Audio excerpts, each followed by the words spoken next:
મનની બીમારી એટલે શું?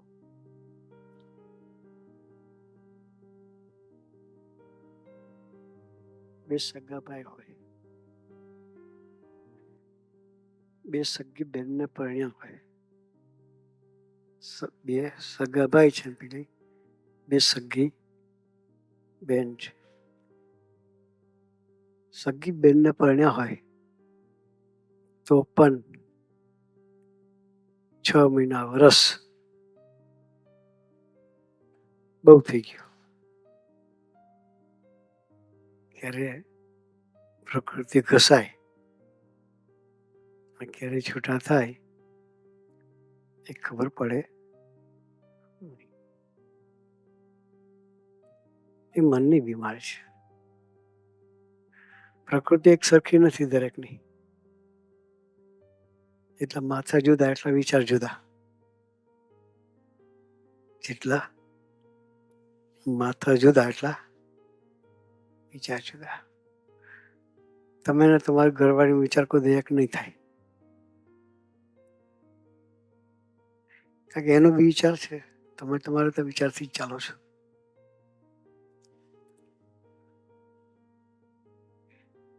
પણ ત્યાં સત્સંગ હશે તો ગીવ અપ કરવાની ભાવના પ્રગટશે. શું પ્રગટશે? ગીવ અપ કરવાની. મન એક થવાનું નથી, એ તો વિચાર અલગ રહેવાના છે, પણ પાછા વળવાનું એ ભાવના પ્રગટશે. એ ભાવના પ્રગટશે તો ઘરમાં સ્મૂથ ગોઈંગ વાતાવરણ રહેશે.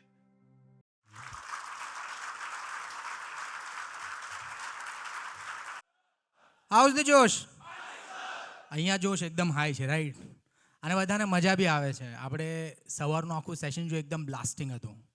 આપણે ભગવતીનો સ્વીકાર કેવી રીતના કરવો, ગુણ કેવી રીતના લેવા, અને ભક્તિ સ્વામીનું પ્રવચન, આખું જે વર્ણન, એ આપણે બધાને અહીંયા ખૂબ આનંદ આપે છે. પણ આને આ ઉમંગ જ્યારે આપણે અહીંયાથી આપણા ગંતવ્ય તરફ જશું, આપણા સાથી મિત્રો સાથે ફરીથી સેવામાં લાગશું, ત્યારે આ જે ઉમંગ છે એ ધીરે ધીરે ક્યારેક એવું થાય કે ઓસરતો જાય છે. અને ક્યારેક એવું લાગે કે રણકાર તો એ જ છે, બસ એક. પણ હૈયાને વિશે ક્યારેક એવા વિચારો આવે, જે મૂંઝવણ આવે, એ આપણને ક્યારેક એવું લાગે કે હું એક્સપ્રેસ નથી કરી શકતો. તો આજે આપણે એવા 4-5 ક્વેશ્ચન્સ એક્સપ્લોર કરશું. નિષ્કામભાઈ આપણી સાથે છે, ઓબ્વિયસલી હોર્सेस ફોર કોર્सेस. નિષ્કામભાઈ જેવા ભક્તો જે સેવામાં ખૂબ નિમિત્ત બને છે, તો આપણે એમની જ સાથે આ વાર્તાલાપ કરવાનો છે. અને નિષ્કામભાઈ અમારા એવા 3-4 ક્વેશ્ચન્સ છે. તો પહેલા ક્વેશ્ચનથી શરૂઆત કરીએ કે હવે કે હું ઘરમાં નાનો છું, અને ઓબ્વિયસલી મંડળમાં બી મારા કરતાં ખૂબ આગળ બધા ભક્તો છે. તો સાથે સેવા કરવાનું થાય. અમે બધા મંડળનું પ્લાનિંગ કરવા બેઠા હોય એટલે એમ થાય કે આપણે બી સરસનું પ્લાનિંગ લઈને જઈએ. મારું પ્લાનિંગ સરસ બી હોય. ઘરે બી એવી રીતના હોય કે હવે સપોઝ ટીવી લેવાનું છે, વોશિંગ મશીન લેવાનું છે, મારું બી સજેશન આવે કે આપણે આ લે, એટલે આપણને આમ કે થોડી વાર ઊભા રહે. ઘરમાં આમ થોડી વાર ઊભા રહે. નાનો છું એટલે. પણ મંડળમાં બી ઘણી વખત એવું થાય કે આમ હું પ્લાનિંગ લાવ્યો તો મારું પ્લાનિંગ બી સરસ હતું, છતાં બી મારું પ્લાનિંગ એક્સેપ્ટ નથી થતું. અને 1-2 વખત આવા ઇન્સિડન્ટ્સ બને એટલે થાય શું, હૈયાને વિશે એક મોડાસ આવી જાય. પછી એમ થાય કે ઉમંગ બી ઓછો થાય, અને પછી એનો ડોમિનો ઇફેક્ટ આવે કે સેવામાં બી થોડું એમ થાય કે ધીરે ધીરે જઈશું. કારણ કે એક બેક ઓફ ધ માઇન્ડ વસ્તુ છે કે આપણા પ્લાનિંગ તો એક્સેપ્ટ થતા નથી. તો સેવા તો કરવાની જ છે બધાએ સાથે. તો આવા ટાઈમે એવા કયા વિચારમાં જઈએ, એવી કઈ સમજણ ડેવલપ કરીએ જેથી કરીને આ જે વિચાર છે એને ટેકલ કરી શકીએ. કારણ કે અહીંયા આગળથી ભાતું અદ્ભુત મળે છે, ટૂલ્સ સારા મળે છે, પણ ક્યાં વાપરવા એ કદાચ ખ્યાલ નથી પડતો. તો એની પર પ્રકાશ પાત્રો. સજાનંદ સ્વામી મહારાજની જય. હિમલભાઈએ વાત કરી, ઘણા બધાનો પ્રશ્ન છે. ઘણા બધા કહેતા હોય કે બહુ સારા સજેશન હોય તો બી ઘણીવાર મંડળમાં સ્વીકારવામાં નથી આવતા. એવું જ માનતા હોઈએ ઘણા બધા કે ભાઈ આને કંઈ ખબર ના પડે. અને એવું ઘરમાં બી થતું હોય, મંડળમાં બી થતું હોય, ઓફિસમાં બી થતું હોય. અને પછી જેમ હિમલભાઈએ કીધું કે સેવામાં મોડાસ આવી જાય, તો એ વખતે કેવો સ્વાધ્યાય કરવો જોઈએ, શું વિચાર કરવો જોઈએ? ત્યારે હિમલભાઈ એક જ વિચાર આવતો હતો કે સૌથી પહેલાં જો ગુરુવરીના જીવન તરફ દ્રષ્ટિ હોય ને તો આ વિચાર જ ના આવે. એનું કારણ છે કે 50 વર્ષનું ગુરુવરીનું લાઈફ જોઈએ તો આપણી વચ્ચે સંતો બેઠા છે, એમને ખબર છે કે ગુરુવરીએ જેટલા પ્લાનિંગ કર્યા, આપણે બધાને ખબર છે ગુરુ ઋણ અદા કરીએ એ વન ઓફ ધ અત્યાર સુધીની બેસ્ટ સિરીઝ કોઈ હોય અત્યાર સુધીની આધ્યાત્મિક ઇતિહાસમાં આટલા વર્ષોના, તો એ ગુરુહરિ ઋણ અદા કરીએ હતું, ગુરુ ઋણ અદા કરીએ સિરીઝ હતું. પણ એ બી એટલા બધા સ્વામીજી એક એક એપિસોડ બધા ભક્તો 3-4 વાર જોતા હતા એમ. પણ છતાં બી કેટલા વર્ષો પ્રબોધ સ્વામીજીને લાગ્યા એ સિરીઝ ચાલુ કરવા માટે. એના સાક્ષી અહીંયા બેઠેલા હરિશરણ સ્વામીજી બી છે. અને છતાં કેટલા વર્ષોની મહેનત પછી ઘણી બધી વખત એ પ્રોજેક્ટ ડિલે કરવામાં આવ્યો, જાણી જોઈને ના કરવામાં આવ્યો, પાછળ ધકેલવામાં આવ્યો, અને છેલ્લે કર્યો, અને એ બી એબ્રપ્ટલી અધવચ્ચે બંધ કરી દેવામાં આવ્યો. અને લિટરલી બધા હરિભક્તો આમ દુઃખી થઈ ગયા હતા. અને આપણા કૃષ્ણાભાઈ પોતે એ જ્યારે કોવિડ વખતનો ટાઈમ હતો ને, ત્યારે એમને એક સેવા માટે હરિધામ જવાનું થયેલું, અને ત્યારે એક વડીલ સંતને વાત કરી કે સ્વામી ગુરુ ઋણ અદા કરીએ તો એટલી બધી મજા આવે છે, ભક્તો એનું એપિસોડ રાહ જોતા હોય કે ક્યારે એનો નેક્સ્ટ એપિસોડ આવે. અને પણ સ્વામી બંધ થઈ ગયું છે, તો પ્રાર્થના છે કે હવે ફરી ચાલુ કરો, બધા ભક્તોની બહુ ઈચ્છા છે એમ. આટલું સરસ જે જૂનું અમને હિસ્ટ્રી જ નથી ખબર સ્વામીજીના જીવનનું દર્શન તો એ થાય. અને એમાં મહિમા કોનો હતો? તો કે ગુરુહરિનો નહોતો, સ્વામીજીનો જ હતો. પણ છતાં બી એ બંધ કરવામાં આવ્યું જસ્ટ બિકોઝ ઓફ ઈર્ષા, કે ગુરુહરિનું બિકોઝ એટલી તો ખબર હતી બધાને કે કરે છે પ્રબોધ સ્વામીજી, ભલે એમાં પ્રબોધ સ્વામીનું બીજું કાંઈ હતું નહીં એમ, કે પણ એટલું બી વસ્તુ બહાર આવે એ ઘણા બધાને નહોતું ગમતું. તો એના માટે સિરીઝ બંધ કરી. અને ત્યારે એ વડીલ સંતે કીધું કે ના ના ના, હવે એ તો બધું બરાબર છે, પણ હવે એ તો ખાલી સ્વામીના પરચાની વાત છે. પણ એમ કરીને કૃષ્ણાભાઈ કે હું તો શોક થઈ ગયો હતો એમ, કે સ્વામીજીની સુપ્રીમસીને સ્વામીજીના પરચા કહી રહ્યા છે, કેટલી ઈર્ષા હશે એમ. છતાં પણ ગુરુહરિ કોઈ દિવસ સંકલ્પ નથી ઉઠ્યો ને કોઈની સામે કીધું બી નથી કે આ સિરીઝ આ લોકોએ બંધ કરી દીધી એમ. પછી અનિર્દેશની વાત છે કે જ્યારે હરિસ્મૃતિ છે એમાં સ્વામીજીની પ્રસાદીની વસ્તુ મૂકવાની હતી ને આખું એનું સ્મૃતિ મંદિર બનાવવાનું હતું. એમાં બી કેટલા વર્ષો સુધી ગુરુહરિએ વડીલોને પ્રાર્થના કરી કે આને આપણે સ્મૃતિ મંદિર બનાવીએ, સ્વામીની પ્રસાદીની વસ્તુઓ મૂકીએ. ભક્તિનો પ્રોજેક્ટ હતો, પણ છતાં બી એમાં વર્ષો ને વર્ષો ડિલે કર્યું એમ. તો ગુરુહરિનું કોઈ સજેશન એમ કહી શકાય કે ક્યારેય એક્સેપ્ટ કરવામાં નહોતું આવતું એમ. અને તો હવે એની સામે વિચાર કરીએ કે એ તો પૂર્ણ પુરુષ છે એમ, ગુણાતીત છે, અને જો એનું સજેશન એક્સેપ્ટ કરવામાં ના આવતું હોય તો આપણે તો કઈ વાળીના મૂળા. જો આપણે આટલો બી વિચાર કરીએ ને તો બી આપણને કોઈ દિવસ સંકલ્પ ના ઉઠે. અને એનાથી વિશેષ એ વિચાર કરવાનો કે આપણે કોઈ બી સજેશન, મને એક વિચાર આવતો હતો, ભગવાન વિચાર આવતો હતો કે આપણે કોઈ બી સજેશન કરીએ છીએ ને તો સ્વાધ્યાય એ કરવાનો કે એ સજેશન હું શેના માટે કરું છું, અથવા એ મારા સ્વભાવના પોષણના અર્થે કરું છું, ભક્તિ કરું છું, મંડળનું સારું દેખાય એના માટે કરું છું, કે પ્રભુ સાહેબને રાજી કરવા માટે કરું છું. કે જો એ આપણે ખરેખર આપણી કોઈ પણ સેવા મધ્ય 41 પ્રમાણે થશે ને, તેમાંથી અપેક્ષા નીકળી જશે. કે હું સજેશન કરીશ કે મારે પ્રભુ સાહેબને રાજી કરવા છે અને મહારાજને સંભાળીને સજેશન કરીશ, પછી જો એ એક્સેપ્ટ થાય તો બી સરસ, અને કદાચ નહીં થાય ને તો આપણને સંકલ્પ બી નહીં ઉઠે. તો હેમલભાઈ એક જ છે કે આપણે જે બી સેવા કરીએ કે સજેશન કરીએ ને, તો એમાં કયા ભાવથી કરીએ છીએ ને એની પર ફોકસ રાખીએ, કે એ રાજી કરવાના ભાવથી થાય છે કે નહીં. એ કરશું ને તો ઓટોમેટિક એની સાથેની અપેક્ષા છે ને એનો મહારાજ પ્રલય કરી દેશે. મૂળ છેલ્લે અપેક્ષા પર જ આવે, તટસ્થ ભાવે સજેશન કરવા પડે કે કંઈ બી કરવું પડે. પણ સાહેબ કેવું છે ને, ઘણી વખત નથી થતું. હવે સાથે સેવા કરતા હોઈએ, રાઈટ?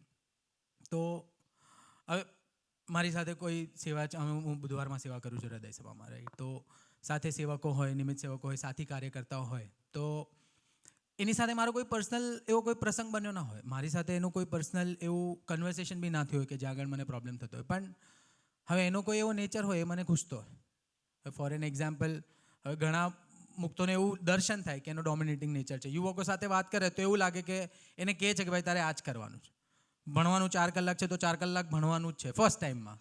નો ડાઉટ પ્રેમ આપતા હશે 101%, પણ મને એમ લાગે કે આટલું ડોમિનેટિંગ વાત કરવાથી એ યુવક થોડો સમજી જવાનો છે. આ મારો પોતાનો વિચાર છે. બીજી બાજુ ઘણા મુક્તોને એવું દર્શન હોય કે સ્લો પ્રકૃતિ. હવે ફોર એન એક્ઝામ્પલ 1 કે 2 દિવસની જ સેવા થતી હોય, કોઈ એક સેવા છે જે 1-2 દિવસમાં પતી જવાની હોય, પણ હવે એને 5-7 દિવસ લગાવે. હવે ઓબ્વિયસલી સેવા કરે છે તો આપણે કંઈ કહી બી ના શકીએ, પણ હવે ઘણી વખત વેવલેન્થ મેચ ના થાય તો ત્યાં એમ લાગે કે સાથે સેવા તો કરવાની છે, પણ આ બધી વસ્તુ હૈયામાં ખૂચે. મારી સાથે કોઈ પર્સનલ પ્રશ્ન નથી બન્યો હજી સુધી બી.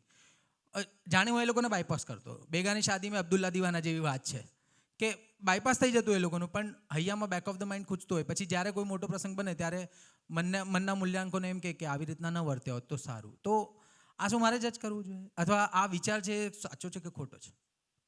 પહેલી વસ્તુ તો એ કે બેગાની શાદીમાં અબ્દુલ્લા દીવાના, આપણા બધાનો આ પ્રશ્ન છે. પ્રસંગ કોઈ બીજા 2 સાથે થતો હોય ને અને સંકલ્પ આપણને થતો, કેટલાને આવું થાય છે કે મંડળમાં પ્રસંગ બીજા 2 જણ સાથે થતો હોય અને આપણને એમાં પ્રશ્ન ઉઠતો હોય, કે આપણને થતું હોય કે આ વ્યક્તિ શું કામ આવું કરે છે એની સાથે. આણે આવું બિહેવ ના કરવું જોઈએ, આણે આવા પ્રકૃતિ ના રાખવી, જ્યારે આપણી સાથે કોઈ પ્રસંગ નથી બન્યો એમ, તો આપણે વિચાર કરીએ કે આપણે વગર લેવા દેવા આપણું પુણ્ય આપી દઈએ છીએ. કોઈ લેવા દેવા નથી જે પ્રસંગમાં આપણે બેંક involved ચાર્જીસ નથી. જેવા બેંક ચાર્જીસ. એક સરસ પ્રસંગની વાત કરું, સેલ્ફ એક્સપિરિયન્સની વાત કરું. આ જ્યારે કીધું ને ત્યારે યાદ આવ્યું, ગુરુહરિ સાથેનું એક કન્વર્ઝેશન હતું. મને ઘણા વખતથી એક પ્રશ્ન ઉઠતો હતો, થોડા વખત પહેલાંની વાત છે. એટલે એક દિવસ ગુરુહરિને મળવાનું થયું એવીડીમાં, તો મેં પ્રશ્ન પૂછ્યો. મેં કીધું ગુરુહરિ એક પ્રશ્ન છે. તો કે શું છે? એટલે મેં કીધું સ્વામી એક એક્ઝામ્પલ આપું છું. હવે એક પ્રશ્ન મારા મનમાં ચાલતો હતો. પ્રસંગ એવો હતો કે એક વ્યક્તિને મેં કીધેલું કે સ્વામી તમે કે એક યુવકને એક કાર્યકર્તાને કીધું કે તમે આ કરજો એમ, અને પછી એણે એ વસ્તુ નહીં કરી હતી એકચ્યુઅલી, અને પછી આગળ જતાં એમાં નુકસાન થયેલું. એટલે મને મનમાં ઉઠ્યું હતું કે એણે જો એ વાત એ ટાઈમે માની લીધી હોત તો આટલું એનું નુકસાન ના થાત, એને લઈને ઠાકોરજીનું બી નુકસાન ના થાત. હવે આ ઘણા વખતથી મારા મગજમાં ચાલતું હતું એમ કે એ ટાઈમે મારે શું કરવાનું આવો. એટલે પછી મેં પ્રભુ સ્વામીને વાત કરી. મેં કીધું પ્રભુ સ્વામી એક પ્રશ્ન છે કે, પછી મેં કીધું એક્ઝામ્પલ, મેં આવી રીતે પ્રભુ સ્વામીને કીધું સ્વામી એક એક્ઝામ્પલ છે કે આપે કૃષ્ણાભાઈને કીધું હોય, આપે આજ્ઞા કરી હોય કૃષ્ણાભાઈને કે કૃષ્ણભાઈ તમે XYZ એમની કોઈ પ્રોપર્ટી છે ને તમે વેચી નાખજો, અને પછી કૃષ્ણભાઈ એ પ્રોપર્ટી ના વેચી હોય, અને કૃષ્ણભાઈને એમ કે ભવિષ્યમાં વધારે ભાવ આવશે તો વર્ષ પછી કે 1.5 વર્ષ પછી વેચીશ, એમ કહીને તમને આજ્ઞા ના પાડી. અને પછી સ્વામી મેં કીધું હું સાક્ષી હોઉં કે મારી સામે જ તમે કૃષ્ણભાઈને કીધું હોય કે આ પ્રોપર્ટી વેચી નાખજો, અને પછી એમાંથી જે સેવા હોય સેવા કરી નાખજો, પણ એને એ પ્રોપર્ટી ન વેચી, અને 1.5-2 વર્ષ પછી એનો ભાવ સીધો પડી ગયો, ઓછો થઈ ગયો, અડધો થઈ ગયો. તો મેં કીધું સ્વામી એવા વખતે મને વિચાર આવે કે ભાઈ કૃષ્ણભાઈ આજ્ઞા પાડી લીધી હોત તો. એટલે મેં કીધું સ્વામી આ તો મારો સંબંધ તૂટ્યો ને. મને કે 100% પ્રભુ સ્વામી કે. પણ મેં કીધું સ્વામી આવા ટાઈમે મારે વિચાર શું કરવાનો, બિકોઝ તમે મારી સામે કીધેલું અને મેં જોયું કે કૃષ્ણભાઈએ આ વસ્તુ કરવાની જરૂર હતી ને ના કરી, અને મને ખબર બી છે કે હવે નુકસાન થઈ ગયું. તો પ્રભુ સ્વામી એટલી ફાઇન વાત કરીને, બહુ મસ્ત વાત કરી. મને કે એટલું પ્રભુ સ્વામી એટલું બધું લોજિકલ સમજાવે. મને સામે પહેલાં પ્રશ્ન પૂછ્યો એ કે મને એક વસ્તુ સમજાવો કે તને હમણાં કેમ સંકલ્પ ઉઠ્યો, કેમ કે એમાં નુકસાન થયું, ભાવ ઘટી ગયો, બરાબર? મેં કીધું હા. મને કે હવે એવો વિચાર કર કે 1.5 વર્ષ પછી ભાવ વધી ગયો હતો ગુણગાન કૃષ્ણભાઈના. તો એ કે તો તને શું વિચાર ઉઠત? મેં કીધું હા પ્રભુ સ્વામી જબરજસ્ત છે, અને આ તો અનએક્સપેક્ટેડ બોલ આવ્યો. એટલે આવો તો મેં વિચાર્યું જ નહોતું, એટલે હું બી આમ શું મારી ગયો.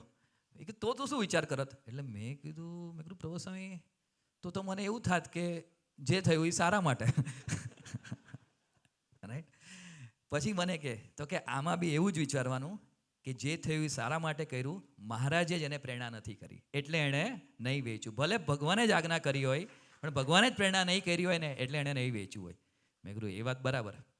પછી એ ગુરુવારે ત્યાંથી અટકા નહીં એમ, એનાથી પછી એક સ્ટેપ આગળ ગયા. એટલે પછી મેં પૂછ્યું, મેં કીધું સ્વામી ચલો એ વાત બરાબર, એ સમાધાન મળી ગયું કે મહારાજની મરજીથી જ મહારાજે જેને પ્રેરણા નથી કરી એટલે નથી વેચ્યું. પણ મેં સ્વામી હવે મને એક પ્રશ્નનો જવાબ આપો કે ઠાકોરજીનું જે નુકસાન થયું કે એમાંથી સમજો 50% સેવા એ ઠાકોરજીને આપવાના હતા એક્ઝામ્પલ, તો ઠાકોરજીની સેવા બી અડધી થઈ ગઈ ને, 50% થઈ ગઈ, 50% થઈ ગઈ.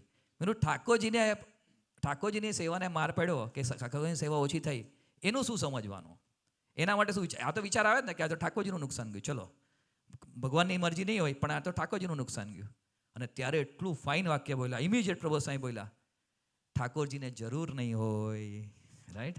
ઠાકોરજીને પૈસાની જરૂર નહીં હોય, પણ કહેવાનો મતલબ આ હાર દે આપ્યો એમ કે કોઈ પણ વ્યક્તિ કદાચ કોઈ ભૂલ બી કરે છે, અને એ તો ગુણાન સ્વામીની વાતમાં લખ્યું છે કે દોષ એ તો દોષ છે કે એમાં પણ કોઈ ગુણ છે. તો કે કદાચ કોઈનાથી ભગવાન ભૂલ બી કરાવતા હોય તો બી એ એના રૂડા માટે હોય, રાઈટ? એ આપણે એ જોવાનો અધિકાર નથી. એ કદાચ મંડળમાં કોઈનો સ્વભાવ પ્રકૃતિ એવો હોય. એક સરસ પ્રસંગની વાત કરું, આ બી સેલ્ફ એક્સપિરિયન્સ જ છે, ગુરુવારી સાથેનો જ પ્રસંગ છે એટલે શેર કરું છું. મને થોડા વખત પહેલાં 1-2 પ્રસંગ એવા જોયા અને એવા એક્સપિરિયન્સ કર્યા કે એમાં એક વડીલ ભગવતી માટે એક અમુક લોકોને ઉપેક્ષાનો ભાવ હોય એવું મને દર્શન થયું એમ. એટલે મગજમાં ઘણા વખતથી એ વિચારો ચાલતા હતા કે યાર આટલા ભગવતી વડીલ છે ને એના માટે અમુક લોકો આવું ઉપેક્ષાનો ભાવ રાખે છે. એટલે મને બહુ આમ થોડું ફ્રસ્ટ્રેશન આવતું હતું એમ કે આ બહુ ખોટું છે એમ. એટલે પછી એક દિવસ હું પ્રભુ સ્વામી સાથે બેઠો હતો અને મેં પ્રભુ સ્વામીને પ્રાર્થના કરી.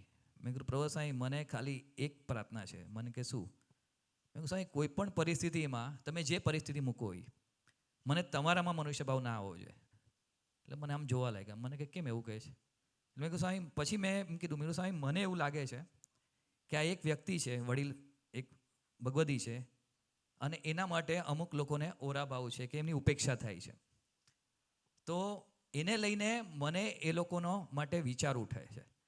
અને એ તો ઠીક છે, પણ મને તમારા માટે બી વિચાર ઉઠે છે. તો કે તને એવું લાગે છે ને કે પ્રભુ સ્વામી કંઈ કરતા નથી? સામે જ કે હા. મેં કીધું હા સ્વામી, મને આવો વિચાર ઉઠે છે. એટલે ઉઠવાની આમ તૈયારી પર છે. એટલે હું સ્વામી તમને પ્રાર્થના કરું છું કે મને કાંઈ પણ થાય, એ વ્યક્તિનું જે થવાનું હોય થાય, રાઈટ? એ તમારો ને એનો રિલેશન છે, પણ મને તમારા માટે મનુષ્ય ભાવ ના આવવો જોઈએ. મને કે કોણ ઉપેક્ષા કરે છે? મારી એક્ઝામ લેવાની ચાલુ કરી. એટલે મેં કીધું સ્વામી એ કાંઈ નહીં, રાઈટ? એ હું તમને નહીં કહું. તો મને 4-5 વાર કહે કોણ ઉપેક્ષા કરે, તું મને કહે શું પ્રસંગ છે? મેં કીધું સ્વામી હું તમને નથી કહેવાનું. મારે ખાલી એટલી જ પ્રાર્થના છે કે એ પ્રસંગ જે બે વ્યક્તિ વચ્ચે ચાલે છે એમાં મને વચ્ચે ઇન્વોલ્વ નથી થવું, મનથી બી નથી થવું. કે એ વ્યક્તિ વડીલ સંત છે કે વડીલ ભગવદી છે, પણ એમને જે થાય છે એમાં મને અસર ના થવી જોઈએ. મારી ખાલી એટલી પ્રાર્થના છે. તમારા માટે તો ના જ થવી જોઈએ કે પ્રભુ તમે કાંઈ નથી કરતા એવો મને વિચાર ના ઉઠો. મારા હાથમાં તમારે આટલી રક્ષા કરવાની એમ. પછી 2-3 વાર મેં સ્વામી એ તો હું તમને નહીં કહું. મને કે સારું એ છોડ દે. પછી મેં કીધું સ્વામી તમે મને એવું મનાવી આપો કે તમે જે કરો છો તો એના રૂડા માટે કરો છો. હવે આ સમજવા જાય છે, થોડી સૂક્ષ્મ વાત છે. તમે જે કરો છો એના રૂડામાં, એ સંતના રૂડા માટે કરતા હોય છે, એના માટે કરતા હશે, પણ એમાં મારે વચ્ચે નથી પડવું. અને ત્યારે એટલી મસ્ત વાત કરી પ્રબોધ સ્વામીજીએ. પ્રબોધ સ્વામી કે એ તો બરાબર છે, પણ એ તો એવું બી હોઈ શકે ને કે તારી ઇમોશનાલિટી કાઢવા માટે મહારાજ કરતા હોય. અને ત્યારે તો પોઈન્ટ બ્લેન્ક એકદમ. અને ત્યારે વિચાર આવ્યો કે મારી ઇમોશનાલિટી, મારી એ કદાચ એ વડીલ ભગવદી સાથેની ઇમોશનાલિટી છે, એ કાઢવા માટે મહારાજ એના લાઈફમાં પ્રસંગ મૂકે છે, તો મારે એમાં વચ્ચે પડવાની જરૂર નથી, રાઈટ? જ્યાં જુઓ ત્યાં રામજી, બીજું ના પાસે. બ્રહ્મ લટકા કરે બ્રહ્મ સાથે. મારે એમાં વચ્ચે પડવાની જરૂર નથી, મારે એમાંથી બહાર નીકળી જવું જોઈએ. પણ અને ત્યાં એક જ ભાવ લાવવાનો કે તમે જે વાત કરીને એમ કે બે જણ વચ્ચે કદાચ કોઈનો સ્વભાવ દેખાય છે, કદાચ કોઈ મુક્તો બરાબર બીજા સાથે નથી વર્તતો એમ, તો એક સ્વાધ્યાય એ થઈ શકે કે એને ભગવાન એવી પ્રેરણા કરે છે કે ઓલાને આગળ લેતા હશે. પણ પ્રભુ સ્વામી કે એ બી નહીં વિચારવાનું. આપણે એ જ વિચારવાનું કે મારી ઇમોશનાલિટી કાઢવા માટે, કે હું દિવ્ય ભાવમાં જાઉં એના માટે મહારાજ એનામાં આવો સ્વભાવ મૂક્યો છે, તો મારે તો ખાલી નિર્દોષ બુદ્ધિ જ રાખવી છે. તો નિર્દોષ બુદ્ધિ રાખવા માટે હું ભજન કરું અને કરતા કરતા માનું તો એ પ્રસંગમાં હું વચ્ચે ના પડું, અને તો મારી રક્ષા થાય. સાચે વોર જેવું છે સ્વામી. આપણી જ સામે પ્રસંગ બનતો હોય. પણ તમે નિર્દોષ બુદ્ધિની વાત કરીને તો એક સૂક્ષ્મ ક્વેશ્ચન છે આ. ઘણી વખત, એટલે આઈ ડોન્ટ નો હું કેવી રીતના કહું તમને આ ક્વેશ્ચન, પણ ઘણી વખત એવું લાગે કે મારા સાથી કાર્યકર્તાઓ છે જેની સાથે હું સેવા કરું છું વર્ષોથી, અથવા મારા લીડર છે, એ મને સમજી જ નથી શકતા. એક્ઝામ્પલ? એટલે for an example, last year છે ને દિવાળી પર મારે એક્સટેન્ડેડ ફેમિલી સાથે બહાર જવાનું હતું. ઇનલોઝ ને બધા હતા. લાસ્ટ મોમેન્ટ નક્કી થયું. મેં પહેલાં એવું પ્લાન કર્યું કે આપણે ન જઈશું તો સારું, કારણ કે આપણી પ્રસાદ વિતરણની સેવા હોય છે અને ત્યાં આગળ હૃદય સભામાં બી અરાઉન્ડ 60 to 75 પ્રસાદ વિતરણ હોય છે, તો સાથે ભક્તો બધા ભેગા મળીને જઈએ. પણ હવે સંજોગ એવા બન્યા કે જવું પડે એમ થયું, ઘરેથી બી ફોર્સ અને સંબંધો સાચવવા પડે, એટલે એવું લાગ્યું કે જવું પડશે. એટલે મેં મારા લીડરને જઈને વાત કરી. મેં કીધું કે સ્વામી આવું છે, રાઈટ? તો એકદમ મોટો બોમ્બ આવ્યો મારી. મને કે આપણી હજી નિષ્ઠાની 50 છે. આ આવ્યો ને એટલે યોર્કર થઈ ગયો. મેં કીધું યાર આ શું થઈ ગયું? પછી એમણે મને એમ કીધું કે કદાચ આપણે સેવાને હજી પ્રાધાન્ય નથી આપતા, આપણે હજી 50 છે. છતાં બી મેં એમની પાસે હા પડાવી લીધી કે સ્વામી હું જઈશ, અને હું ગયો બી. ચલો ત્યાં સુધી ઓકે. પણ સ્વામી મારા હૈયાના વિશે છે ને એક વિચાર રહી ગયો ઊંડે કે મારા લીડરો મને સમજી નહીં શકતા હોય કે 12 માસ તો હું સેવામાં જાઉં છું, એક્ટિવ છું, સિન્સિયરલી સેવા બી કરું છું, તો આવી કોઈ પ્રાયોરિટી મારા જીવનમાં આવે ત્યારે હવે કેવું છે કે ત્યાં જવું પડે એમ બી છે એ લોકોને બી. નહીં તો એ લોકોનો સૌથી પહેલો વિચાર, જેમ આપણને સત્સંગમાં કટિંગ ન આવે, જેમ એ લોકોને સત્સંગના અભાવ ન આવે કે જો સત્સંગમાં ગયો ત્યારથી આવતો નથી મારી જોડે. તો અને આ બાજુ સેવા બી છે, તો એ બી મૂકવાનું મન નથી થતું. મન બે બાજુ હોય છે, પણ વિચાર ત્યાં આવી જાય છે કે મારા લીડર છે એ મારી સાથે ત્યારે જે વાત કરવી જોઈએ એની જગ્યાએ મને એમ લાગે કે ઊંધો યોર્કર કે રિવર્સ સ્વિંગ ફેંકી દીધો, હું રમી જ નહીં શક્યો. તો એવા ટાઈમે બહાર તો જઈ આવ્યા, પણ ત્યારે શું કરવો, કે એવા કયા સ્વાધ્યાયમાં જવું કે એ બંને પરિસ્થિતિ લાઈફમાં એક વખત આવવાની છે એવું નહીં, અવારનવાર આવવાની છે. તો મારે દર વખતે અભાવ લઈને તો હું તો સાવ નીચે બેલેન્સ ઝીરો કરતો જઈશ. તો ત્યારે કરવું શું? આવો પ્રશ્ન કેટલા લોકોનો છે? ઘણા બધાનો છે કે આવા પ્રશ્ન આવતા હોય છે. હમણાં જ થોડા વખત પહેલાં એક દીકરો આવેલો, મને બહુ ફ્રસ્ટ્રેશન આવે છે મારા સાથી લીડરથી. લીડર એટલે એના જે ઉપરી કાર્ય કરતા હોય એનાથી, મંડળ લીડરથી નહીં. એટલે મેં કીધું કેમ? તો હવે એ દીકરો બી થોડો હજી યંગ છે, તો કે મારે ક્યાંય બી જવાનું હોય આમ ફરવા કે આ છે તે છે, તો મારા લીડર બરાબર મને લઈ નાખે. રાઈટ. હવે એ કે નિષ્કામભાઈ એ તો દોડે છે જોરદાર, પણ હવે મારી થોડી એટલી કક્ષા છે. રાઈટ. તો પણ એ મને અન્ડરસ્ટેન્ડ નથી કરી શકતા, મને સમજી નથી શકતા. અને આ પ્રશ્ન આપણને બધી જગ્યાએ આવતો હોય કે આપણને સમજી નથી શકતા. સાથેના કાર્યકર્તા હોય કે ઉપરી કાર્યકર્તા હોય કે ઇવન ઘરના પાત્ર હોય, ઘણીવાર આપણને એવો સંકલ્પ ઉઠે કે ભાઈ આપણને સમજી નથી શકતા એમ. તો આ હિમલભાઈ, આ પ્રશ્ન માટે તો છે ને આન્સર બેવ બાજુ છે. કેમ કે અહીંયા બેઠેલા કોઈ આ પોઝિશનમાં છે, કોઈ આ પોઝિશનમાં છે. એટલે પહેલાં તો એ વિચાર કરવાનો કે મને તો ઘણી વાર વિચાર આવે કે પહેલાં આપણે એ વિચાર કરવો જોઈએ કે આપણી સાથે જે થાય છે એ પાછું આપણે બીજે કરીએ છીએ આગળ નીચે. ઘણી વાર એવું થતું હોય કે આપણી નીચેના કાર્યકર્તાઓ બી આપણને એને બી થતું હોય કે આ મને સમજી નથી શકતા. એટલે એ બી વિચાર કરવા જેવી વાત છે. પણ જે લીડર હોય કે જે કાર્યકર્તા હોય એ પહેલાં એ વિચાર કરવો જોઈએ કે પોતે જ્યાં એ બીજાને કહેતા હોય એમ કે આપણે જેમ સ્વામીજીના જીવન તરફ ને પ્રબોધ સ્વામી જીવન તરફ દ્રષ્ટિ હોય તો મને એવું લાગે છે કોઈ પ્રશ્ન ના રહે. કારણ શું છે કે સ્વામીજી આપણી બધાની કક્ષાએ ગયા છે. આટલા વર્ષો આપણે જોયું છે કે સ્વામીજી કયા લેવલ સુધી નથી ગયા. બ્રશ કેવી રીતે કરવું એ બી હરિપ્રસાદ સ્વામીએ શીખવાડ્યું છે. વોકિંગ કેવી રીતે કરવું ને એ બી શીખવાડ્યું છે. રાઈટ. બધું, કોઈ વસ્તુ બાકી નથી રાખી. બોલવું કેવી રીતે ને એ બી સ્વામીજીએ શીખવાડ્યું છે. ચાલવું કેવી રીતે ને એ બી સ્વામીજીએ શીખવાડ્યું છે. પણ સ્વામીજી ક્યારેય આપણા કક્ષા સુધી, નાનામાં નાના યુવકના કક્ષા સુધી ગયા છે. આપણને ખબર છે કેટલા બધા પ્રસંગો, આપણને ખબર છે. પ્રસંગોની વાત નથી કરવી કે સ્વામીજી બધાની કક્ષાએ ગયા છે. પ્રભુસાઈના જીવનનું દર્શન, ખાલી મારી જ વાત કરું કે લિટરલી આપણને સમજે. મને યાદ છે 2001 સ્વામીજી દેહ લીલા સંકેલી પછીની આ વાત છે. 9 મહિનાનો પીરિયડ હતો અને મને એક્ઝેક્ટ પ્રસંગ યાદ છે કે એ ટાઈમે દિવાળીનો ટાઈમ હતો અને આ 9 મહિનાનો પીરિયડ હતો. સ્વામીજી દેહ લીલા સંકેલીને પ્રભુ સ્વામી હજી એવીડી નહોતા પધાર્યા. એ વચ્ચેનો પ્રસંગ હતો અને અમે ઉદયગીરી ફ્લેટમાં હતા. ભક્તિ સ્વામી બી હતા, હું બી હતો, બધા હતા. અને ત્યારે એક સિચ્યુએશન એવી બધી ચાલતી હતી, આપણને ખબર છે પરાકાષ્ઠાની નેગેટિવિટી ચાલતી હતી આખા સમાજમાં. પરાકાષ્ઠાની એમ એટલું બધું ફ્રસ્ટ્રેશન આવે, રાત્રોની રાત્રો ઊંઘ ના આવે એમ. ફ્રસ્ટ્રેશન, નેગેટિવ, આપણે વિચાર જ એટલા બધા આવે ફ્રસ્ટ્રેશનના. એટલે પછી ભક્તિ સ્વામી એમની રૂમમાં હતા, આપણને ખબર છે ઉદયગીરીમાં ભક્તિ સ્વામીની રૂમ. એટલે ત્યાં જઈને હું એકદમ ઢીલો થઈ ગયો હતો અને રડવા જેવો થઈ ગયો. હું ભક્તિ સ્વામી હવે સહન નથી થતું, બહુ થઈ ગયું આ બધું. અને એ ટાઈમે જ 1-2 એવા પ્રસંગો બન્યા હતા એમ, બધા ઓલા મેસેજીસ આવતા હતા અને આ ને તે ને બધી. મેં કીધું આ લેવલનું નેગેટિવિટી સ્પ્રેડ થાય છે ને આપણે કાંઈ કરવાનું નહીં, કશું નહીં, આમ નહીં. એટલે પછી ભક્તિ સ્વામીએ જોયું કે ભાઈ આ અત્યારે પરાકાષ્ઠાએ નેગેટિવિટીમાં છે, એટલે મને કે એક કામ કર, તું પ્રબોધ સ્વામી સાથે વાત કર. એટલે પછી હું તો રૂમમાં ગયો અને પછી થોડી વારમાં ભક્તિ સ્વામીએ પ્રબોધ સ્વામીને મેસેજ આપ્યો હશે, એટલે પ્રબોધ સ્વામીનો જ ફોન આવ્યો મોબાઈલમાં. એટલે પછી ફોન અપાડ્યો. એટલે પછી કે શું થયું પ્રબોધ સ્વામી? એટલે પછી મેં કીધું કે સ્વામી આવું થાય છે. કેટલું બધું, આમ તો કેટલું ઇઝી હતું, મને આરામથી ગોષ્ઠી કરી શકત કે આપણે આ નહીં વિચારવાનું, આ છે નહીં. લગભગ 25 મિનિટ સુધી પ્રભુ સ્વામી વાત કરી. રાઈટ. અને હું એટલું કહી શકું કે મારા લેવલે આવીને મને કોઈ સમજણ નથી આપી, મને કોઈ ગોષ્ઠી નથી કરી, બધી વાત મારી સાંભળી, મારા લેવલે આવીને બધા મારા આન્સર આપ્યા કે જે મને સેટિસ્ફાય થાય. રાઈટ. અને પછી મેં એક છેલ્લે એક વાક્ય બોલ્યો, પ્રભુ સાહેબ મને તો આગળ બધું અંધારું જ લાગે છે, મને તો આગળ બધું અંધારું જ લાગે છે, મને તો કંઈ આગળ ફ્યુચર જ નથી દેખાતું. અને ત્યારે એક જ વાક્ય બોલ્યા જેમાં મારું કહે ને બધું ફ્રસ્ટ્રેશન કાઢી નાખ્યું. એક જ લાઈન કે સાંભળ નિષ્કામ, અંધારા પછી અજવાળું હોય જ. રાઈટ. પણ વિચાર કરીએ કે એ 20-25 મિનિટમાં કન્વર્ઝેશનમાં એ જે મને આજે હું વિચાર કરું છું તો એ કેટલું બધું મારા લેવલે ગયા. કોઈ જ્ઞાનની વાત નથી કરી, કોઈ સમજણની વાત નથી કરી, મારા લેવલની જ વાત કરી કે આવો પ્રોબ્લેમ આવ્યો તો આમ કરવાનું, આવો પ્રોબ્લેમ, જે બધી કહે ને કે સ્થૂળ બધા સોલ્યુશન્સ હતા. પણ છેલ્લે એક આધ્યાત્મિક સોલ્યુશન આપ્યું ને એમાં મારા બધા પ્રશ્નોનો અંત આવી ગયો. પણ હું આજે વિચાર કરું તો કે પ્રભુ સ્વામી દરેક પરિસ્થિતિમાં આપણી લેવલ પર જાય છે, આપણને સમજે છે. આપણે કદાચ નથી જીવી શકતા ને તો બી સમજે છે. રાઈટ. તો એઝ અ લીડર મને વિચારી આવે કે આપણે બી દરેકને સમજવા છે, દરેકની કક્ષા ના હોય.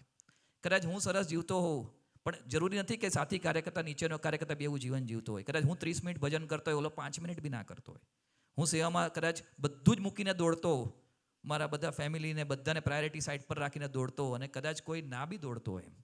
પણ ત્યાં ગુરુહરિ તરફ જીવન અને સ્વામિત્વના જીવન તરફ દ્રષ્ટિ હોય કે એ લોકો આપણી કક્ષાએ જાય છે, તો કે આપણે એક જ સૂત્ર યાદ રાખવાનું પ્રભુ સાહેબનું, લવ રૂલ્સ ધ વર્લ્ડ.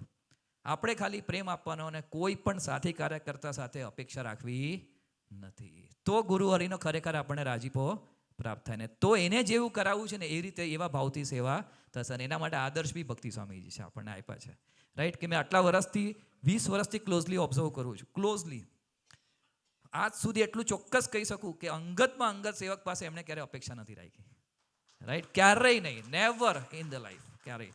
વર્તનની બી અપેક્ષા નહીં, જીવનની બી અપેક્ષા નહીં, એની આજ્ઞા પાડે એની બી અપેક્ષા નહીં. હેત હોય તો કોઈક વાર સૂચન કરી દે, એ હેત હોય તો એમને વિશ્વાસ હોય કે અમારી આજ્ઞા પાડશે અને એનો ટાઈમ બગડતો હોય તો કદાચ સૂચન કરે. બાકી કોઈ દિવસ એમણે કીધું એને કોઈ ના કરે તો ક્યારેય અપેક્ષા રાખી નથી. તો જ્યારે આવા ભગવદી માવતરો ગુરુહરિ આપણને આપ્યા છે ને એના જીવન તરફ દ્રષ્ટિ કરીએ તો આપણને બે કોઈને ડોમિનેટ કરવાનું કે આપણી રીતે કોઈ વર્તે કરવાનું મન થાય નહીં. અને બીજા પ્રશ્ન, બીજી સાઈડ આ પ્રશ્નનો કે કદાચ એવું કરે છે આપણી સાથે કોઈ, આપણે કદાચ વિક્ટીમ છે, આપણને કદાચ કોઈ નથી સમજતું, તો એ ટાઈમે શું વિચાર કરવાનો? સમજો ચલો મને કોઈ નથી સમજતા, મને મારા ભગવદી લીડરે કે કાર્યકર્તા ખખડાવી નાખ્યો કે જેમ તમને કીધું કે તારામાં તો નિષ્ઠા જ નથી, રાઈટ. તારા માટે જગત પ્રાધાન્ય છે, તારા માટે સેવાનું પ્રાધાન્ય નથી, અન્નકૂટની પ્રસાદ વિતરણની સેવા છે, તારે ફરવા જવું છે, રાઈટ. હવે એવો પ્રસંગ બન્યો તો શું વિચાર કરવાનો? ત્યારે એક જ વિચાર કરવાનો કે હમણાં જ આપણે સવારે પ્રેઝન્ટેશન જોયું, રાઈટ, કે સારંગપુરનું ત્રીજું, કે આપણને ભગવદી 10 ખાસડા મારે તો બી મારા રૂડા માટે મારી રહ્યા છે એવું માનીને દિલથી કે પ્રભુ સ્વામીજી એનામાં રહીને મારો લોક તોડી રહ્યા છે, મારી ઇમોશનાલિટી તોડી રહ્યા છે, મને સુખી કરવા માટે પ્રયત્ન કરી રહ્યા છે એવું માનીને ગુણ જ લઈએ ને તો બી ભગવાનની દુનિયામાં પાસ થઈ જવાય, રાઈટ. ખાલી ગુણ જ લઈએ કે મારા ભગવતી મારી પર અધિકાર કરે છે ને બસ હું કેટલો ભાગ્યશાળી, મને મારી ભૂલ બતાવે છે ને પ્રાર્થના કરવાની, ભલે ના જીવાય ને એનો વાંધો નહીં. તમે કીધું ને કે હું તોય પરાણે આજ્ઞા લઈ આવ્યો અને જે આવ્યો એ કરવાની બી છૂટ, પણ ભગવતીનો અભાવ લેવાની છૂટ નથી, રાઈટ.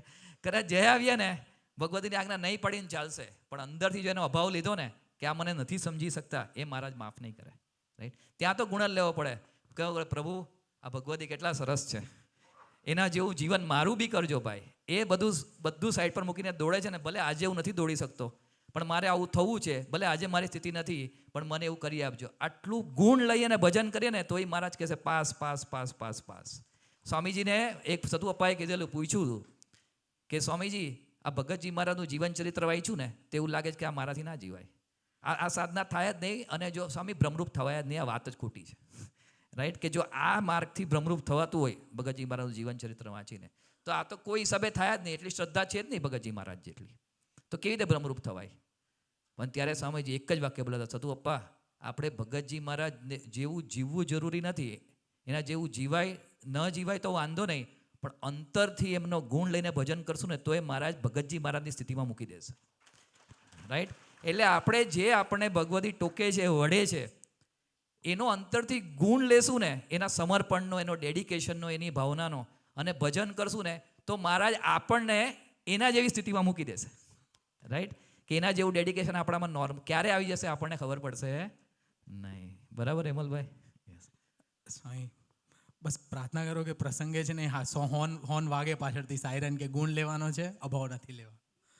ચલો આ વસ્તુ સમજ્યા કે હવે મારા જ રૂડાને અર્થે, મારી ઇમોશનાલિટી કાઢવાને લગતા અર્થે, લોક કાઢવાને અર્થે પ્રભુ સ્વામી કે ગુરુહરિ આપણે ત્યાં ભગવદી લીડર મુક્તોમાં ખીલતા હોય. પણ હવેનો જે ક્વેશ્ચન છે ને એ બહુ મેનેજરિયલ અને વ્યવહારિક અથવા સંચાલક રિલેટેડ છે કે આપણે બી જ્યારે કોરની મિટિંગ્સ કરીએ અથવા મંડળની મિટિંગ્સ કરીએ તો મંડળ વાઇઝ પ્રેઝન્ટેશન્સ આવે, તો એ પ્રેઝન્ટેશન જોઈને ઘણી વખત એવો વિચાર આવે કે હમ કબ પહોંચેંગે, કબ હોગા વૈસા. યા તો ફોર એન એક્ઝામ્પલ, હવે મહાવીરનગર છે ત્યાં આગળ ફૂટબોલ્સ થતા હોય, બોરીવલી છે ત્યાં 8મી ક્રિકેટ કાર્નિવલ, દહીસરમાં બી આપણે જોઈએ તો ક્રિકેટ ટુર્નામેન્ટ્સ. પણ ઘણી વખત એવો વિચાર આવે કે બાકી મંડળ જેવું પ્લાનિંગ અને એક્ઝિક્યુશન એ અમે ક્યારે કરશું. પછી બીજું શું વિચાર આવે કે સભા છે, તમે પાંચેક વર્ષથી હૃદયમાં બી આવો છો, સર્જનમાં બી આવો છો, રાઈટ. સર્જનમાં આવો તો બોક્સ ઓફિસ ફિલિંગ આવે, એકદમ માનવ કલ્યાણ, આમ 150 હોય યુવકો અને મજા આવે એમ. અને તમે અહીંયા આગળ આવો હૃદયમાં, તમારી સભાનો ટાઈમિંગ 8:30નો છે, 8:30 હું સભામાં આવું તો 5 જે અમારા 7-8 નિમિત્ત સેવકો છે ને 2 ભજનવાળા દીકરા હોય, અને 9 વાગે તો એટલે અપેક્ષા નથી, પણ હૈયામાં એક વિચાર આવે કે પ્લાનિંગ કરીએ છીએ, એક્ઝિક્યુશન માટે ટ્રાય બી કરીએ છીએ, પણ જ્યારે બાકી બધાના બી પ્લાનિંગ્સ જોઈએ તો એમ એક ઇન્ફિયોરિટી કોમ્પ્લેક્સ આવે કે યાર આપણે પાછળ છીએ, ક્યારે પહોંચી વળશું ત્યાં સુધી. અને એમ વિચાર આવે કે સમટાઈમ્સ ઇટ ફીલ્સ રિયલી કે થોડું ઇમ્પોસિબલ છે. અહીંયા આગળ મહેનત કરીએ છીએ પણ એમ લાગે કે આ થોડું પોસિબલ નથી લાગતું. અહીંયા આગળ આપણે દાખલો બી કરીએ છીએ, એક્ઝિક્યુશનમાં બી લઈ આવે છે, પણ it feel like it's not happening. તો હવે સેવા કરીએ છીએ, જવાનું બી છે, અને એક બાજુ આવો બી વિચાર આવે છે કે આપણાથી થવાનું નથી, તો શું કરવું? ઘણા બધા મંડળ છે આપણે ત્યાં, તો બધા જ મંડળના કાર્યકર્તાઓ બેઠા છે. આ તો સૌથી પ્રોએક્ટિવ મંડળના કાર્યકર્તાનો આ પ્રશ્ન હોય જે કદાચ એવું કહી શકાય કે દહીસર મંડળ બધા માટે આદર્શ છે યુવકોની દ્રષ્ટિએ. હાઈએસ્ટ યુવકોને હાઈએસ્ટ પ્લાનિંગ. હમણાં જે છેલ્લી સમયો થયો આપણને ખબર છે, ગુરુવારી પધાર્યા હતા તો એમાં 7,000 ભક્તો હતા. કેટલા? 7,000, રાઈટ. હવે 3 કિલોમીટરના રેડિયસનું મંડળ અને 7,000 ભક્તો, રાઈટ. તો આ પ્રશ્ન તો કદાચ તમારો તો હોઈ શકે, તમારો મંડળનો હોઈ શકે અંદર, બિકોઝ એમની જે ડીએમ સ્કૂલની સભા છે એમાં મને ખબર છે કેટલા હોય છે. માનવ કલ્યાણમાં એમ કીધું ને, બોક્સ ઓફિસ ફિલિંગ આવે કે જાણે ધુરંધર 2 હોય ને બોક્સ ઓફિસ હોય ને એવું લાગે. એકદમ આમ સભા જેવી જોરદાર હોય ને, અને યુવકોનો ઉમંગ જોવો ને એકદમ બધું આખું માહોલ જ અલગ હોય, એમ કે વક્તાને બી એવું લાગે વરસું, રાઈટ. એવી આ સભા હોય. અને ડીએમમાં તો વક્તા બી સ્વાધ્યાય કરતો હોય મધ્ય 41નો કે એને બી થતું હોય કે બસ તું રાજી થાય ભાવથી ગોષ્ઠી કરવી છે. એટલે હવે આ બહુ નેચરલ પ્રશ્ન છે, એમ, રાઈટ. તો ઘણા બધા મંડળને એવું થતું હોય કે ભાઈ દહીસર મંડળનું પ્લાનિંગ કેટલું સરસ છે, કે આ મંડળનું પ્લાનિંગ કેટલું સરસ છે, આપણું આવું ક્યારે થશે, એમ, રાઈટ. અને પછી અંદરથી થોડું ઇન્ફિરિયરિટી કોમ્પ્લેક્સ આવે કે આપણે એના જેવું નથી કરી શકતા, એમ. ત્યારે બહુ પર્સનલી એક વાત કરું તો મારી જે એક થિંકિંગ છે એવું છે, મને ભગવાન એવો વિચાર આપે છે કે આ જે વિચાર આવે છે ને, એ નિષ્ઠાની કચાશ તો 100% છે, પણ એનાથી વિશેષ એ મોટી કચાશ એ છે કે આપણા બધાને હજી VR1ની ભાવનાની ખબર નથી. જે વ્યક્તિ ખરેખર એવું માનતો હોય ને VR1, તો એને એવું જ લાગે કે આ સભા બી મારી જ સભા છે. એને દહીસરની 7,000ની સભા બી એવું જ લાગે કે આ મારી સભા છે, બિકોઝ VR1 એ બી હરિપ્રબોધમ, હું બી હરિપ્રબોધમ, રાઈટ. કોઈ પ્રશ્ન આવે જ નહીં. એવો સંકલ્પ ના ઉઠે કે ભાઈ અમારા મંડળમાં ક્યારે 7,000ની સભા થશે, અથવા મારી સભા ક્યારે આવી થશે, એવો વિચાર જ ના આવે. પણ હજી બી વિચાર આવે છે ને કે કોઈ બીજા મંડળ કે કોઈ પ્રદેશ ઘણીવાર મુકતો આવે કે ભાઈ અમેરિકા જઈને આવ્યા હોય, કેનેડા જઈને આવ્યા હોય, ન્યૂઝીલેન્ડ જઈને આવ્યા હોય, ઓસ્ટ્રેલિયા જઈને આવ્યા હોય, તો ગુણ લેવાનો છે, પણ ઇન્ફિરિયર થઈને પાછા આવે કે આપણે ત્યાં આવું ક્યારે થશે. તો એ બી એક સમજણની કચાશ છે કે બધું પ્રભુ સ્વામીજીનું જ છે, બધું હરિપ્રબોધમ છે, બધું આપણું જ છે, right. A single soul is dwelling in each and every one of us, right. આપણે બધાની અંદર એક જ ગુરુવારી છે, તો ગુરુવારી ત્યાં સરસ દર્શન કરાવે છે, તો એનો આનંદ કરીએ કે એ બી આપણું જ છે ને આ બી આપણું જ છે. આપણે એ જે બે દ્રષ્ટિ છે કે આ મારું મંડળ છે, આ મારી સભા છે, આ મારો પ્રદેશ છે, એ તો એમાંથી તો બહાર નીકળવાનું છે, બિકોઝ અક્ષરધામ તો બાઉન્ડ્રીલેસ છે. અક્ષરધામમાં કોઈ બાઉન્ડ્રી નથી. તો એક વિચાર આવતો હતો કે એક નાનકડી ક્લિપ છે, આપણે વિડીયો ટીમને પ્રાર્થના કરીએ કે આપણે જોઈએ કે એક સામાન્ય એક લૌકિક સ્પોર્ટ્સમાં બી જો જીતવું હોય કે આગળ જવું હોય તો કઈ ભાવનાથી લોકો જીવે છે. તો આપણો તો માર્ગ અક્ષરધામનો છે, આપણે તો અક્ષરબ્રહ્મનું શરીર બાંધવું છે, તો આપણે કઈ VR1ની ભાવનાથી જીવવું જોઈએ. એક નાની ક્લિપ છે, વિડીયો ટીમને પ્રાર્થના કરીએ આપણને દર્શન કરાવે.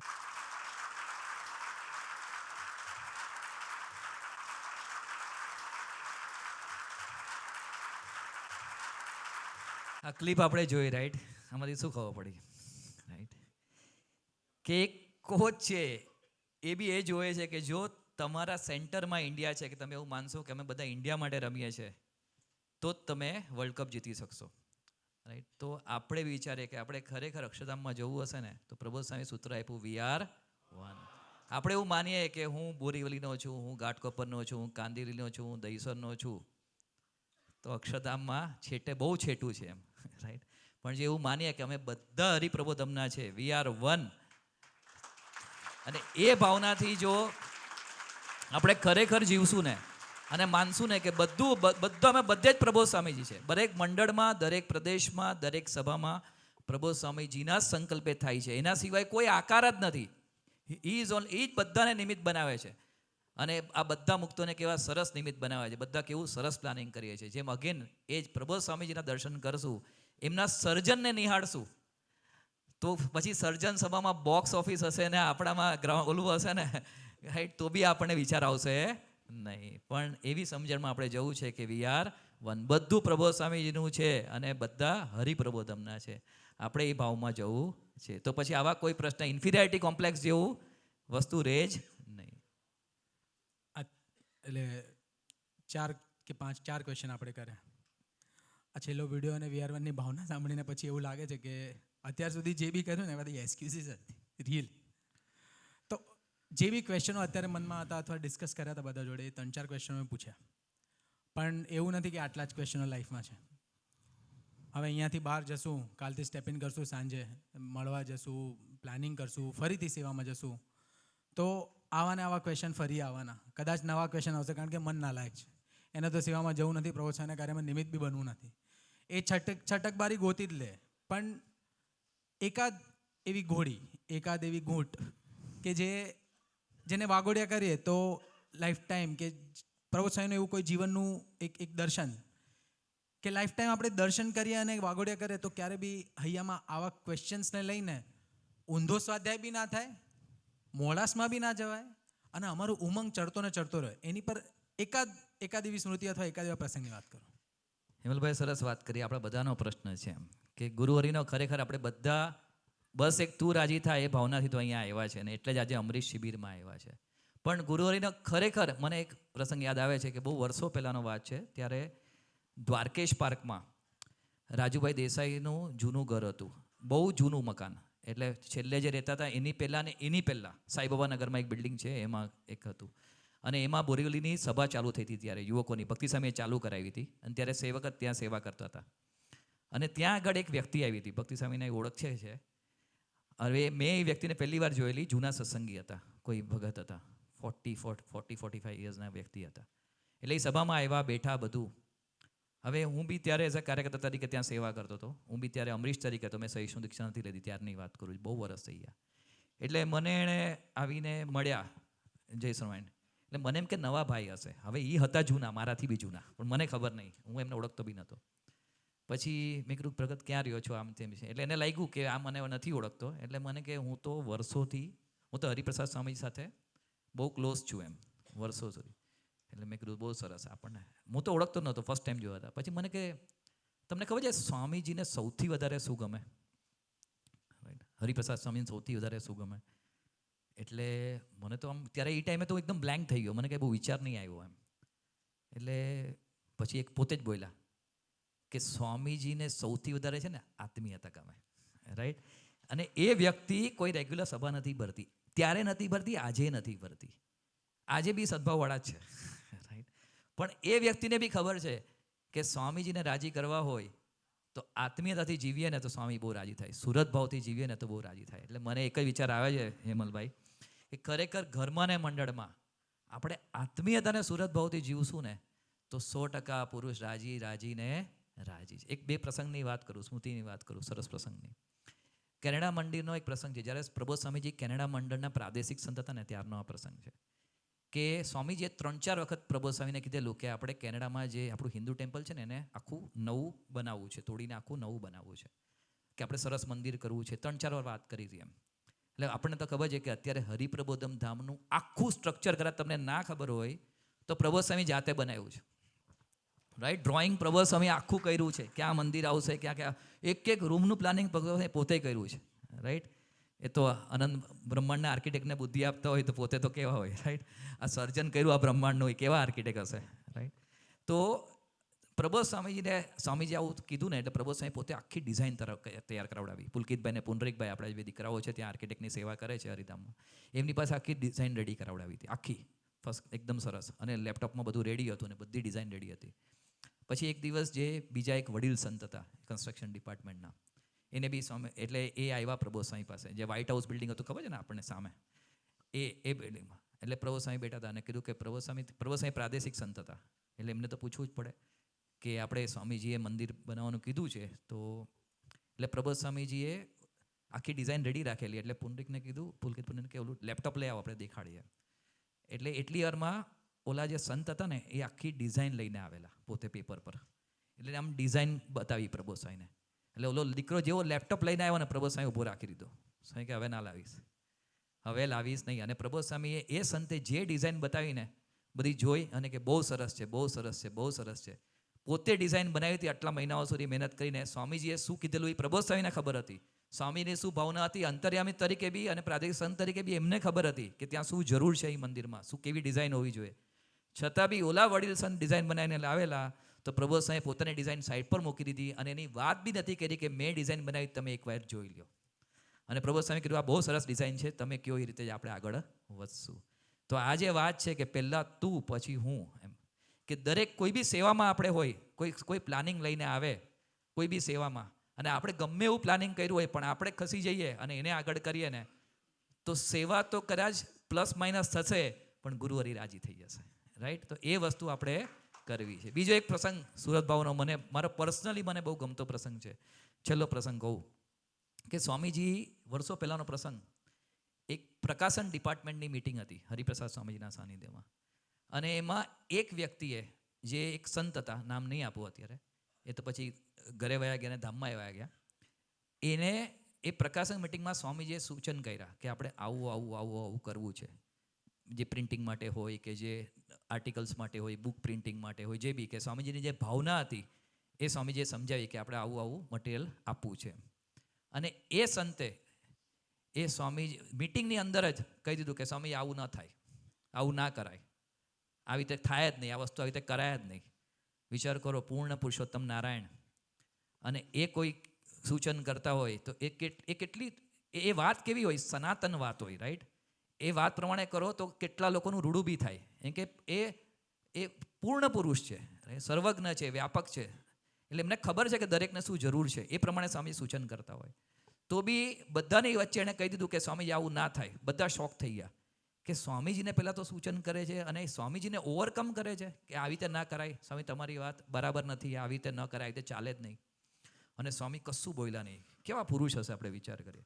આપણે મિટિંગમાં બેઠા હોય, આપણે મંડળની કોઈ મિટિંગમાં બેઠા હોય અને કોઈ લીડર આપણને સૂચન કરે કે સરસ ભક્તિ સ્વામી હોય કે જે મંડળના લીડર હોય એ કંઈ કરતા હોય અને આપણે કહી દઈએ આ બરાબર નથી, એમ કાં તો આપણે મિટિંગ કરતા હોય ને આપણને કોઈ નીચેનો કાર્ય કરતા હોય આ બરાબર નથી, આપણું મગજ કેવો ફરે કે ભાઈ તારી કરતાં વધારે દિવાળી મેં જોઈ, તું મને ના શીખવાડીશ.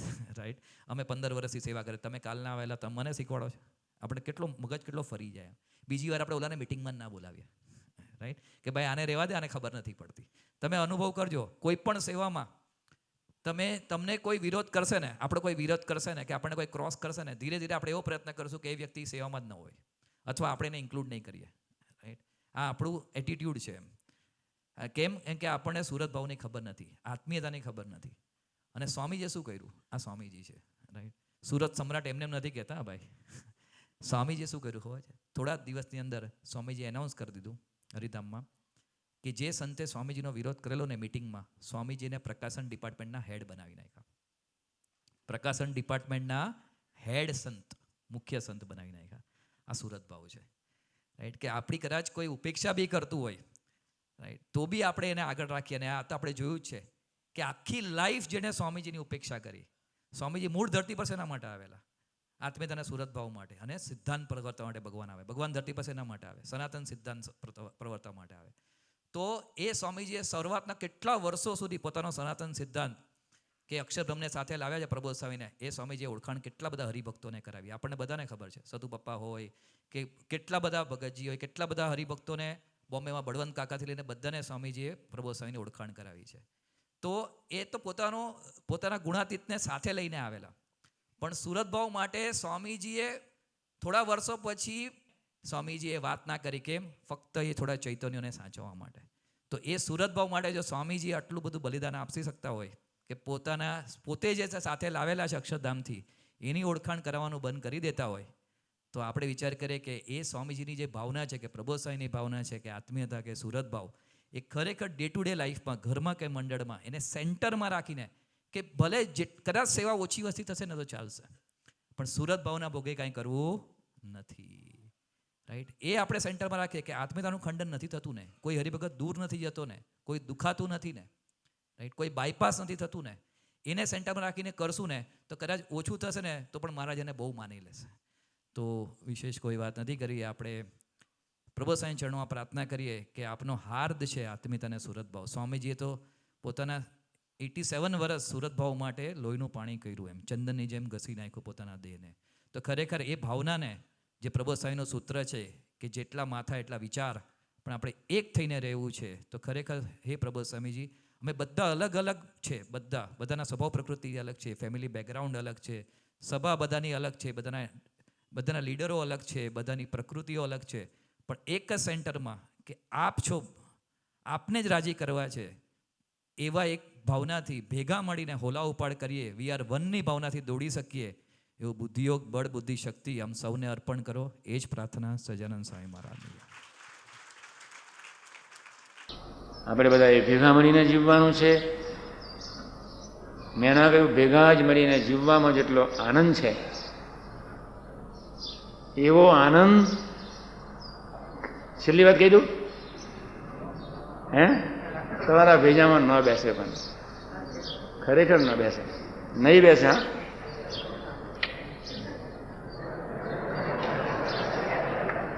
બેસે જ નહીં. ભગવાનની રસગન મૂર્તિના સુખ કરતા ભેગા થઈને જીવવાનો આનંદ કોટી ગણો છે. સહજાનંદ સ્વામી મહારાજની